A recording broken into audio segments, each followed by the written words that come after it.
بسم اللہ الرحمن الرحیم۔ السلام علیکم ناظرین، اردو سٹوری اسٹوڈیو میں خوش آمدید۔ صبح اتوار تھا، اس لیے آج میں خوب سونا چاہتی تھی۔ دن رات کی محنت نے مجھے تھکا دیا تھا۔ درمیانے تقبے سے تعلق رکھنے کی وجہ سے مجھے اپنے شوہر کے ساتھ دگنی محنت کرنی پڑتی۔ صبح سے رات وہ کام پر رہتے جبکہ میں گھر میں کپڑے سلائی کرتی تھی۔ میرے ساس اور سسر حیات نہ تھے، صرف میری دو نندیں ہی تھیں، بڑی نند فائزہ اور اس سے چھوٹی فضا۔ فضا لاؤبالی طبیعت کی مالک تھی، ہر وقت اپنی دوستوں کے ساتھ گھومتی پھرتی رہتی تھی۔ میرے شوہر فضا پر مکمل یقین رکھتے تھے اور وہ ان کی لاڈلی بھی تھی، سو اسے یہ آزادی تھی کہ وہ اپنی دوستوں کے ساتھ کہیں بھی آ جا سکتی ہے۔ لڑکوں کے بارے میں ہمارے گھر کے اصول نہایت سخت تھے، ہمیں کسی بھی غیر آدمی سے ملنے یا بات کرنے کی اجازت نہ تھی۔ میری نند فائزہ فضا کے مقابلے میں نہایت سنجیدہ اور کم گو لڑکی تھی۔ میری شادی کے ان 2 سالوں میں اس نے مجھ سے دوستی کرنے کے لیے کئی جتن کیے، مگر میں نے کبھی اسے لفٹ نہ کروائی۔ میں اس سے دور بھاگتی تھی تاکہ اس کا سایہ بھی مجھ پر نہ پڑے۔ میں اس کی بات کا کم ہی جواب دیا کرتی تھی۔ فضا کے ساتھ میرا رویہ بہت اچھا تھا۔ فائزہ سے اکثر میں اپنے حصے کے کام کرواتی تھی، لیکن پھر بھی میں اس سے دوستی نہ کر پائی۔ میں اسے کبھی کبھی باتیں بھی سنایا کرتی تھی، مگر وہ کبھی امجد کو میری شکایت نہ لگاتی۔ ایک رات پیاس کی وجہ سے میری آنکھ کھلی۔ میرے شوہر امجد سو رہے تھے، سخت گرمی تھی اور پانی کچن میں موجود فریج میں تھا۔ میں فوری اٹھی اور لاؤنج عبور کر کے کچن میں آ گئی۔ پانی پینے کے بعد میں نے کچن سے دیکھا کہ میری بڑی نند فائزہ ایک بڑا آئینہ اٹھائے اسٹور روم کی طرف بڑھ رہی تھی۔ میں حیران رہ گئی۔ وہ تو ہمیں کہا کرتی تھی کہ اس شیشے میں جو شکل دیکھے گا وہ مر جائے گا، پھر وہ رات کے اس پہر یہ شیشہ اٹھانے اسٹور روم میں کیا کرنے جا رہی تھی؟ میں حیران ہو گئی۔ میں اس کے پیچھے نہیں جا سکتی تھی۔ ایسا پہلی بار ہوا تھا سو مجھے کوئی تجسس نہ ہوا، لیکن پھر یہ معمول بن گیا۔ فائزہ ہر وقت اس بڑے سے شیشے پر کپڑا چڑھائے رکھتی اور کسی کو بھی اس میں اپنی شکل دیکھنے ہی نہ دیتی۔ کہتی جو بھی اس میں اپنی صورت دیکھے گا وہ اسی رات مر جائے گا۔ مگر آدھی رات جب سب سو جاتے تو میری نند وہ شیشہ اسٹور روم میں لے جاتی اور خود فجر سے ذرا پہلے باہر نکلتی تو نند کا حلیہ بگڑا ہوتا۔ مجھے نند پر شک ہوا۔ مجھے نہیں پتا تھا کہ وہ کب ایسا کر رہی ہے۔ شاید وہ کئی عرصے سے ایسا کر رہی تھی، لیکن مجھے معلوم ہی اب ہوا تھا۔ میں نے اس بارے میں کسی کو نہیں بتایا تھا، لیکن اب میں نے امجد کو بتانے کا سوچا، کیونکہ میں کوئی رسک نہیں لینا چاہتی تھی۔ میں نے بات کرنے کی ٹھان لی۔ میں نے ان سے کہا کہ مجھے فائزہ کے ارادے ٹھیک نہیں لگتے۔ امجد نے مجھ سے وجہ پوچھی تو میں نے انہیں سب بتا ڈالا جو میں نے اپنی آنکھوں سے دیکھا تھا، لیکن امجد نے یقین نہ کیا۔ انہوں نے کہا کہ یہ تمہارا وہم ہے، وہ شیشہ واقعی خطرناک ہوگا کیونکہ اس کی بہن جھوٹ نہیں بول سکتی۔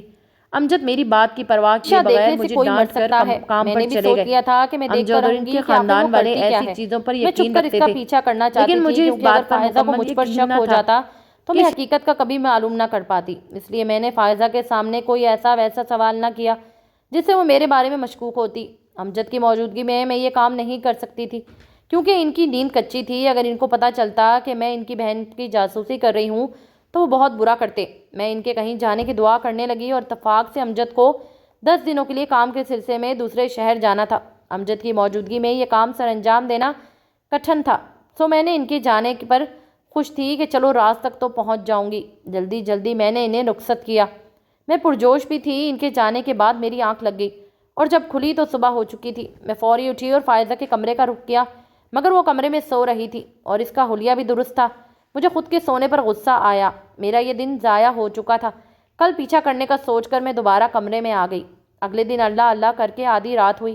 میں نے اسے اپنی آنکھوں کے سامنے کپڑے سے ڈھانپا ہوا شیشہ اٹھا کر اسٹور روم میں جاتے دیکھا۔ میں چھپ کر دروازے کے ساتھ کان لگا کر کھڑی ہو گئی۔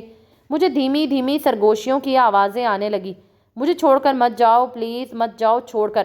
میری نند رو رہی تھی۔ میرا دل تیز تیز دھڑکنے لگا۔ میں بھاگ کر کمرے میں آئی اور اپنے شوہر کو میسج کیا کہ فائزہ کے ساتھ اسٹور روم میں کوئی موجود ہے جس سے وہ باتیں کر رہی ہے۔ جواباً امجد نے مجھے ڈانٹ دیا اور کہا میں ان کی بہن پر الزام لگا رہی ہوں۔ مجھے بہت غصہ آیا۔ مجھ سے زیادہ انہیں اپنی اس 2 ٹکے کی بہن پر بھروسہ تھا۔ میں یوں ہی راز جانے بنا نہیں رہ سکتی تھی۔ میں دوبارہ اٹھی اور اسٹور روم سے کان لگا کر کھڑی رہی۔ کبھی فائزہ اس کے ہنسنے کی آواز آتی تو کبھی رونے کی۔ دل میں فائزہ پر لان تان کرتی میں اپنے کمرے میں آ گئی۔ مجھے پتہ لگ چکا تھا کہ شیشے کا کوئی چکر نہ تھا، بلکہ یہ تو کسی سے ملنے کا بہانہ تھا۔ کیا فائزہ برے کردار کی لڑکی تھی؟ میں یہی سوچتی رہی، ساتھ ہی میں یہ طریقہ بھی ڈھونڈ رہی تھی کہ کسی طرح امجد کو میری بات کا یقین آ جائے۔ 5 دن مسلسل ایسا ہی ہوتا رہا۔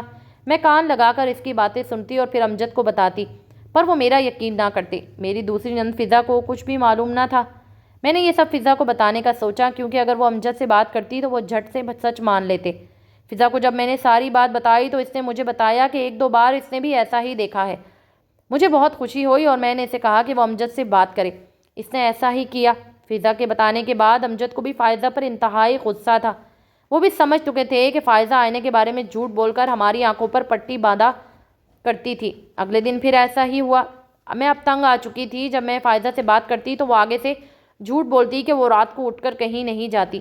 فضا نے بھی جب یہ اس سے سوال کیا تو اس نے صاف انکار کر دیا اور جھوٹی قسمیں کھانے لگی۔ ساتھ ہی اس نے آنسو بھی بہائے۔ جب ہم نے اسے شیشہ لانے کو کہا تو وہ پھوٹ پھوٹ کر رو دی۔ میں نے آئینہ ڈھونڈنا چاہا تو وہ اس نے صندوق میں بند کر رکھا تھا۔ چابی وہ مجھے نہیں دے رہی تھی، اس لیے میں نے اس کو وارننگ دی کہ اب جب امجد آئیں گے تو ہی تمہارا راز کھلے گا۔ میری باتیں سن کر وہ مزید رونے لگی اور دوبارہ جھوٹ بولنے لگی۔ اس کے جھوٹ پر مجھے سخت غصہ آیا اور میں نے امجد سے فون پر جھوٹ کہا کہ میں نے فائزہ کے ساتھ اسٹور روم میں کسی لڑکے کو دیکھا ہے۔ یہ بات سن کر امجد کا خون کھول اٹھا۔ وہ بھی اس سے بدظن ہو چکے تھے۔ فضا نے بھی امجد کو مزید باتیں بتائیں۔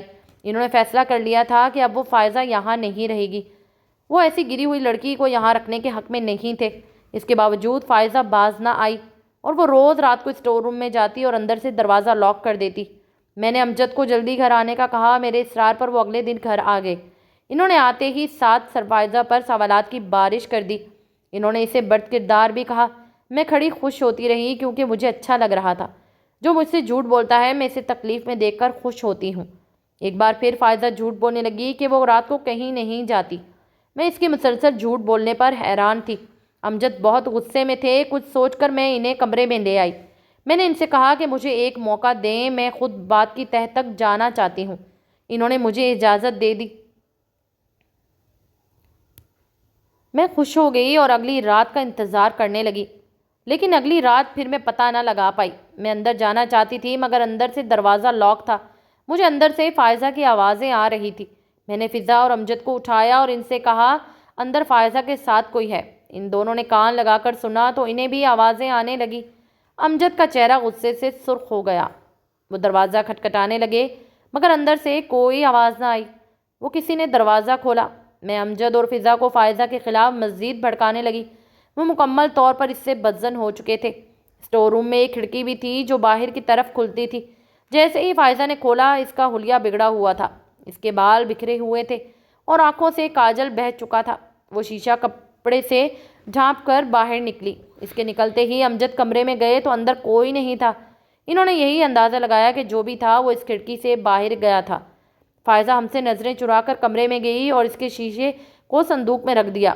میں اس کے پیچھے جانے والی تھی مگر امجد وہاں آ گئے۔ انہوں نے اس پر آتے ہی تھپڑوں کی بارش کر دی۔ انہوں نے کہا کہ تم نے ہمیں بے وقوف بنا رکھا تھا۔ میری بیوی سارا تمہارے بارے میں سچ کہتی تھی مگر تمہاری وجہ سے میں اس پر یقین نہیں کرتا تھا۔ آج تمہارا مکروہ چہرہ سب کے سامنے آ چکا ہے۔ تم ایک بد کردار عورت ہو۔ تمہارے پاس آج اور کل کا دن ہے۔ اپنا سامان باندھو اور یہاں سے کسی یتیم خانے میں دفع ہو جاؤ۔ وہ اس کے سامنے چیخ کر بول رہے تھے۔ فائزہ ان سے معافیاں مانگ رہی تھی اور اپنی صفائی پیش کر رہی تھی کہ وہ کہیں نہیں جاتی، وہ بد کردار نہیں ہے۔ میں بھی امجد کا ساتھ دے رہی تھی اور اس پر لان تان کر رہی تھی۔ امجد غصے میں اپنے کمرے میں چلے گئے اور میں اور فضا ان کے پیچھے گئے اور ان کو حوصلہ دیا کہ آپ نے جو کیا ہے ٹھیک کیا ہے۔ امجد نے اس کے کی سزا تو دے دی تھی مگر میں بھی ابھی اصلیت جانا چاہتی تھی۔ میں ایک دن میکے جانے کا بہانہ بنا کر اسٹور روم میں ہی چھپ گئی۔ میں نے اپنی نند کا انتظار کرنا شروع کیا اور جو نند ہی رات کو کمرے میں آئی تو اس نے دروازہ لاک کیا اور فوراً ہاتھ میں پکڑے شیشے سے کپڑا ہٹایا۔ میری جان نکل گئی کیونکہ اس میں تو نند کے اپنے شوہر اور بیٹے کی تصویر تھی۔ وہ اب سسکیوں سے رونے لگی۔ مجھے چھوڑ کر مت جاؤ، میرا بیٹا مجھے واپس کر دو۔ میں تمہارے بغیر نہیں رہ سکتی۔ مجھے طلاق مت دینا، میں تمہارے بغیر نہیں رہ سکتی۔ میرا بیٹا مجھے دے دو، میں اس کے بغیر مر جاؤں گی۔ وہ مسلسل روتے ہوئے بول رہی تھی۔ اس کے ہاتھ میں شیشہ نہیں تھا بلکہ ایک بڑی سی تصویر تھی جو شیشے کی طرح لگتی تھی۔ میں حیران رہ گئی، کیا فائزہ بد کردار نہیں تھی؟ اچانک فائزہ نے اس تصویر کو زور سے زمین پر پٹخا جو کرچی کرچی ہو گئی۔ ساتھ ہی وہ اپنے بال نوچنے لگی اور اپنا گلا دبانے لگی۔ میں اس کی اس حرکت پر سے پریشان ہو گئی۔ اس نے اپنا سر دیوار پر مارنا شروع کیا۔ اسی اثنا میں امجد اور فضا دروازہ کھٹکھٹانے لگے۔ میں پریشان ہو کر اٹھی تو فائزہ بے ہوش ہو کر گر گئی تھی۔ میں نے گھبرا کر دروازہ کھولا اور امجد کو ساری صورتحال بتائی۔ امجد پریشان ہو چکے تھے۔ امجد اور فضا رو رہے تھے۔ ہم تینوں اسے اٹھا کر ہاسپٹل لے کر گئے۔ ہاسپٹل میں اس کا معائنہ ہونے کے بعد ڈاکٹر نے بتایا کہ اسے برین ہیمریج ہوا ہے۔ یہ سن کر ہم مزید رونے لگے۔ ڈاکٹر نے بتایا کہ ایسا کسی گہرے صدمے کے زیر اثر ہوا ہے جو کچھ عرصے سے فائزہ کے اندر دبا ہوا تھا۔ ان کے جاتے ہی میرے رونے کی میں شدت آئی۔ یہ سب میری وجہ سے ہوا تھا۔ میری شادی کو 2 سال ہوئے تھے۔ شادی کے کچھ دن بعد میری نند کو اس کے سسرال سے نکال دیا گیا تھا۔ اس کا ایک بیٹا بھی تھا۔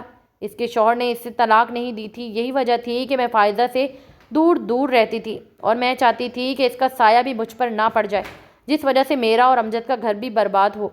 وہ دکھی تھی، اس لیے وہ میرے ساتھ دوستی کرنا چاہتی تھی تاکہ اپنا دکھ بانٹ سکے، لیکن میری طرف سے اسے ہمیشہ برا رویہ ہی ملا تھا۔ میں نے کبھی اس کے ساتھ اچھا سلوک نہیں کیا۔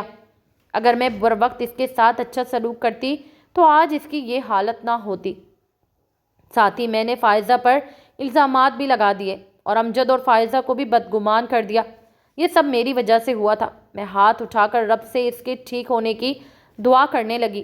میں دعا کرنے لگی کہ ایک بار وہ ٹھیک ہو جائے تو میں اس سے بہنوں والا سلوک کروں گی۔ مجھے یاد آیا کہ اس لیے فائزہ کا حلیہ بگڑا ہوا ہوتا تھا کہ وہ خود پر تشدد کرتی تھی۔ اس کے شوہر اور بیٹی کی جدائی نے اس کا یہ حال کر دیا تھا۔ اگر آپ کو ہماری کہنا تھا کہ فائزہ کا دماغ تو لائک سال سے نارمل لازمی کیجیے۔ جب میں نے ڈاکٹر کو سب بتایا تو انہوں نے کہا کہ فائزہ سچ کہتی تھی۔ اللہ حافظ۔ اس کا دماغ معاف